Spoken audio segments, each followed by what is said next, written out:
So, there's so many favourite memories, but one that really stands out for me is as a high school student on the Gold Coast, where at a time when there wasn't a lot of culture on the Gold Coast, I studied German. I could speak German. I could speak reasonably fluent German for my age. I didn't know anyone who was German apart from my German teacher.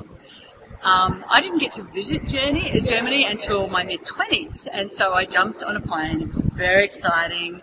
I went to Germany, I landed in Berlin, and I suddenly had this moment, I remember it so clearly, of like a physical, visceral self-doubt where everything came into question because I suddenly wondered if my German teacher had been tricking me all along and teaching me a made-up language.